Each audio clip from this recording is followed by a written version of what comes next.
If you were absent the day I explained your project for proficiency for Unit 1, or for Part 1 on Unit 5, here's a brief explanation of what you're going to do. On the Google Classroom, under Unit 5, Project for Proficiency, when you click on that, you will have the ability to see your information sheet. And so that's what I'm currently looking at right now. On it, you can see your 4 essential statements.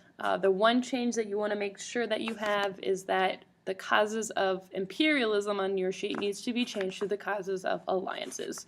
So that was a typo on my part, so make sure you make that change ahead of time. What you are going to be doing for your project for proficiency will be identifying in your essential statements the information that is in black here. So the main causes of alliances, the assassination, so who is assassinated by who and why, the causes of conflict between Austria, Hungary, and Serbia, and then the 2 sides of war, and finally the main strategy used as well as weapons used. With that in mind, up above under easily, it's a blue clickable link. Go ahead and open that up. What that is an infograph website where you can create interactive posters or just posters with lots of images, text, objects to help in your understanding of World War I. And so you are going to be creating one to organize your information, organize your understanding of World War I. So here is an example I put together in about 10 minutes with actually your instructions for your project. And so when I zoom in, you can take a look. Step number 1 will be the sign up process. So how do I sign up? When I click on easily, it's going to take me to this page right here.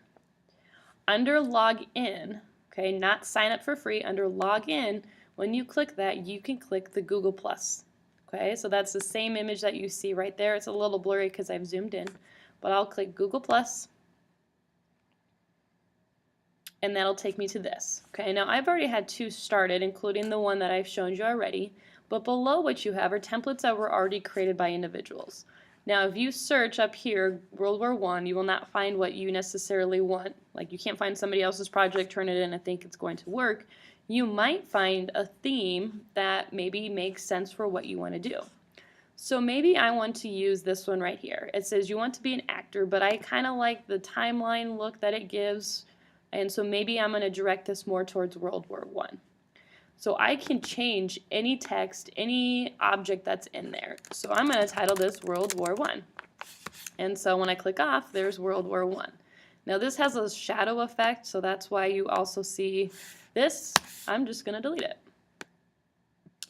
Okay, maybe instead of here where it says will be successful as actor, I'm going to delete that. I'm going to delete this, and I'm going to change this one to say 1914. So when we'll start to see World War I actually start. There we go. Maybe I want to add an object that's already in here, maybe a banner.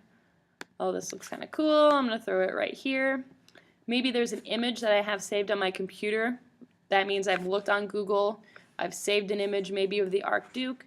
If I go to upload, add files, I can search right from my computer and be able to add that image to my project. So if I just see if I have a random one, here I'll throw a picture of Claire in there. There she is. Make it a little smaller. So you could actually use an infograph for posters if you're needing to make some for other classes as well. I can draw.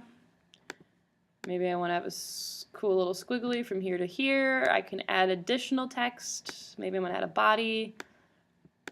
I can type here. I can change my color. Maybe I'll make it pink. Okay. The biggest thing is you got to play with it. Make it work for what you need. So a couple questions we've had. Can I do multiple infographics? So one for each essential statement. Perfect. You can. That's fine. The big thing is don't get too wordy. Okay. When you look at your requirements here, you need at least 4 images. Okay. And 4 images, to the point text is what I'm looking for. So you could get all 4 essential statements, 16 pictures with your information on one infograph.